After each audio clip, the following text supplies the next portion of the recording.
Olá, tudo bem? Você sabia que Deus trabalha com sinais? Que Ele sempre usou sinais para falar com o homem, para chamar a atenção do homem? Sempre foi assim, desde o início da criação do homem até novos céus e nova terra. Deus sempre usou e sempre usará sinais para chamar a atenção do homem. Seja sinais físicos, seja figuras ou acontecimentos. Ainda lá no Éden, Deus mostra para Adão uma árvore e diz para Adão: você pode se alimentar livremente de todas as árvores do jardim, mas dessa você não deve comer, porque no dia que dela comerdes, certamente morrerás. E vocês conhecem a história. Noé, quando as águas do dilúvio tomou toda a terra, Noé precisava de um sinal, quando que as águas baixariam. E depois de um tempo determinado por Deus, ele solta um corvo e uma pomba, e eles fazem um voo e volta para Noé sem nenhum sinal. 7 dias depois, Noé solta novamente uma pomba. E depois de um voo, ela volta a Noé com uma folha de figueira no bico. Noé entendeu que as águas do dilúvio estavam baixando. O que dizer de Moisés? Quando no deserto ele vê uma árvore, uma sarça ardendo em fogo e não se consumia. Era um sinal maravilhoso da glória de Deus, do Shekinah de Deus. A palavra de Deus diz que Moisés foi atraído por aquela glória, por aquela árvore, aquela pequena árvore tomada por chamas de fogo, e a árvore não se consumia, e aquele sinal chamou a atenção de Moisés, e daquela sarça Deus fala a Moisés. Foi assim com Abraão, foi assim em todo o Velho Testamento. No Novo Testamento, quando Jesus está preparando os seus apóstolos para enviá-los, Jesus diz assim para eles, em Marcos 16, 17, estes sinais hão de acompanhar aqueles que creem. Jesus disse que os sinais acompanharia aqueles que crescem nele, que acreditassem no Evangelho, que acreditassem no Senhor. E aí você pega o livro de Atos dos Apóstolos, os primeiros capítulos, você vê que os apóstolos pregavam e os sinais acompanhavam os apóstolos. No sermão profético, os discípulos de Jesus fazem 2 perguntas para Jesus. Quando e que sinais haverá da tua vinda? Veja que os discípulos já tinham um certo entendimento. Eles já sabiam que Deus falava através de sinais, que Deus usa sinais para chamar a atenção do homem, para direcionar o homem, para abrir os olhos dos homens, para dar direção, não é? Então eles perguntam para Jesus, quais sinais? E se você ler Mateus 24, Jesus vai dar uma série de sinais para que nós possamos nos orientar sobre a sua vinda, sobre os últimos dias, sobre os últimos acontecimentos. E é sobre isso que eu quero gastar um tempo aqui com você nesse vídeo. Há um sinal bem específico de Deus para nós que nos levaria a entender, que nos leva a entender melhor, que nós estamos nos últimos dias. O apóstolo Paulo, em 1 Timóteo capítulo 3, do verso 1 ao verso 9, depois você pode conferir na sua Bíblia, ele está falando do caráter do homem dos últimos dias. Ele está mostrando a decadência do caráter humano. E no capítulo 4, no capítulo seguinte, o apóstolo Paulo vai mostrar que isso é um sinal dos últimos tempos, ou seja, a decadência do caráter humano.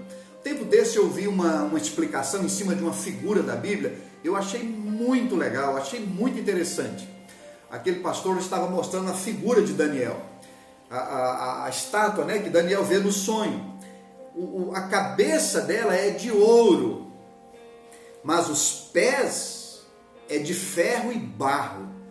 E ele começou a fazer um estudo, mostrando através daquela figura, daquela estátua que Daniel vê no sonho, a decadência, a queda do caráter do homem, até chegar nos nossos dias. Os pés daquela estátua é barro. O barro não tem nenhum valor. Então nós estamos vivendo dias em que o caráter do homem está reduzindo a barro, não é? Se você ler o texto que eu citei para você, vou repetir, 2 Timóteo capítulo 3, do verso 1 ao 9, Paulo vai mostrar, ele vai falar algumas coisas sobre o homem dos últimos dias, sobre o caráter do homem dos últimos dias, que você vai ler e vai dizer, olha, é tudo que nós estamos vendo na TV, é tudo que nós estamos vivendo no nosso dia a dia. Diz que os homens serão perversos, eles serão maus, eles serão ingratos, inimigos de Deus, mais amantes dos prazeres do que amigos de Deus. Mas o texto que eu quero chamar a sua atenção está no próximo capítulo, 2 Timóteo capítulo 4. Eu vou ler o verso 3 e a primeira parte do verso 4. No verso 3 está assim: pois virá o tempo em que não suportarão a sã doutrina. Essa palavra doutrina, no original grego, é ensino, ensinamentos. Sã doutrina quer dizer ensinamentos corretos, ensinamentos perfeitos, ensinamentos saudáveis, ensinamentos que têm como base a palavra de Deus, ensinamentos que têm como base o Espírito de Deus, que nasce no caráter de Deus, na índole de Deus, na vida de Deus, na santidade de Deus, na natureza de Deus. Então ele diz, olha, pois virá o tempo é um sinal, pois virá o tempo em que não suportarão a sã doutrina. Pessoas que não querem saber da vontade de Deus. Pessoas que não querem saber dos ensinos de Deus. Aí ele continua, ao contrário, sentindo coceira nos ouvidos, juntarão mestres para si mesmos, segundo os seus próprios desejos. O apóstolo diz, vai acontecer o seguinte, eles vão reunir pessoas que dizem, que prega e que fala aquilo que eles querem ouvir. Eles não estão afim da verdade, eles estão afim de ouvir aquilo que lhe agrada. Nós estamos vivendo um tempo em que muitas pessoas ensinam. Nós estamos vivendo um tempo de muitos professores, de muitas pessoas ensinando, sobretudo nas redes sociais. Gente que até usa a palavra de Deus. Nós estamos vivendo um tempo de um ensino, mesmo bíblico, mas que é nocivo. Por quê? Porque exclui a cruz de Cristo. Nós estamos vivendo um tempo em que o homem, com esse caráter pervertido, ele está trazendo um evangelho sem cruz. As pessoas querem ouvir o que lhe agrada. Queridos, eu preciso terminar esse vídeo dizendo duas coisas para você. Primeiro, se nós tirarmos a cruz do evangelho, ele se torna como qualquer outra religião. O que difere o evangelho das demais religiões é a cruz. Só o cristianismo tem uma cruz. Só o cristianismo tem um símbolo do sacrifício pela humanidade. A cruz significa morte. O Senhor Jesus disse assim, se alguém quiser vir após mim, veja como ele começa. Se alguém quer vir, é livre. Olha o livre-arbítrio aí. Não é obrigado a vir. Mas se quiser vir, Jesus começa a estabelecer alguns princípios. Primeiro, negue-se a sua vontade. Negue-se a si mesmo. E tome a sua cruz. Tomar a cruz é dizer não à minha vontade. Negar a mim mesmo é dizer, não, eu não vou ouvir só o que eu quero. Eu vou ouvir o que eu preciso ouvir. Para terminar esse vídeo, na primeira parte do verso 4, o apóstolo diz assim, eles se recusarão a dar ouvidos à verdade. É impressionante, amados, como que nós estamos vivendo um tempo em que as pessoas amam a mentira, em que as pessoas têm dificuldade de falar a verdade. Eles preferem a mentira, preferem inventar uma história do que falar a verdade. Esse é um sinal. A decadência do caráter humano, aqueles que recusam a verdade, aqueles que se cercam de mestres que falam somente aquilo que eles querem ouvir. Parte do evangelho no mundo hoje, queridos, principalmente na nossa nação, no Brasil, excluiu algumas doutrinas que devem ser pregadas. Aqui eu quero aproveitar esse vídeo para fazer um elogio ao Luciano Subirá, ao filho do Luciano Subirá, o Israel Subirá. Ele faz uns vídeos muito interessantes, muito legal. Aquele menino ele é muito bom para pregar a palavra de Deus. E esses dias ele trouxe um ensino sobre o inferno. Maravilhoso o ensino dele. Nós estamos excluindo alguns ensinos necessários.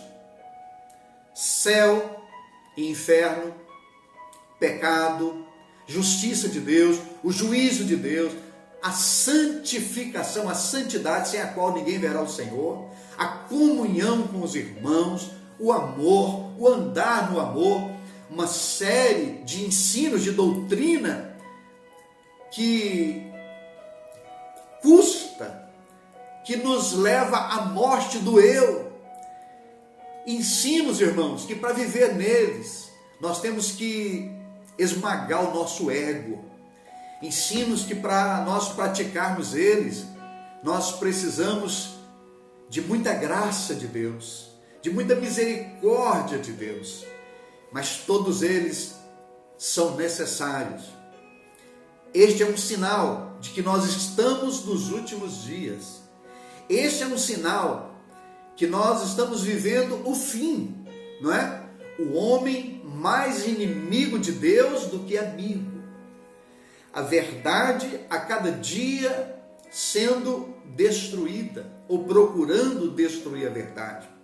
Amados, isso é corrupção. Nós cristãos, nós precisamos urgentemente de nos levantar contra o espírito de corrupção. Nós não podemos deixar com que a corrupção entre na igreja.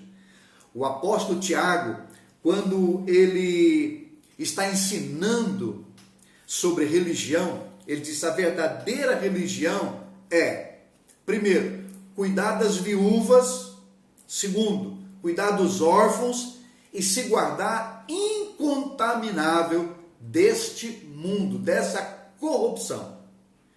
Amados, nós estamos nos últimos dias, os sinais estão aí, e há outros sinais para chamar a nossa atenção. Uma pessoa me fez uma pergunta outro dia atrás, me perguntou o seguinte: pastor, nós estamos nos últimos dias? Eu disse sim. Ele disse: por quê? Eu disse: por causa de uma série de sinais. E aí eu fui dando os sinais para ele. Mas quando eu cheguei nesse que eu estou conversando com vocês, ele disse: pastor, é impressionante. Quando a gente lê o texto de 2 Timóteo, capítulo 3, do verso 1 ao 9, você fica assustado. É exatamente como Paulo escreveu há mais de 1500 anos atrás. Nós estamos vivendo os últimos dias. Os sinais estão aí. E um dos sinais para a igreja de Jesus, que evidencia a volta do Senhor Jesus, é a apostasia, é o esfriamento da fé, é o abandono da comunhão com Deus. Como nós, nesses dias, precisamos cuidar da nossa fé. Como que nós vamos cuidar, queridos, da nossa vida cristã? Os sinais estão aí. Estamos nos últimos dias. Estamos começando o tempo do fim. Jesus está voltando. Fique atento aos sinais. Deus quer falar comigo, Deus quer falar com você, Deus quer chamar a atenção do homem, Deus quer chamar a atenção da igreja para os sinais dos últimos dias. Tá bom, querido? Eu queria deixar essa palavra com você e aproveitar e te pedir, se você ainda não inscreveu no meu canal, se inscreva no meu canal e divulgue para outras pessoas aí, tá bom? Um grande abraço, Deus te abençoe, no nome de Jesus.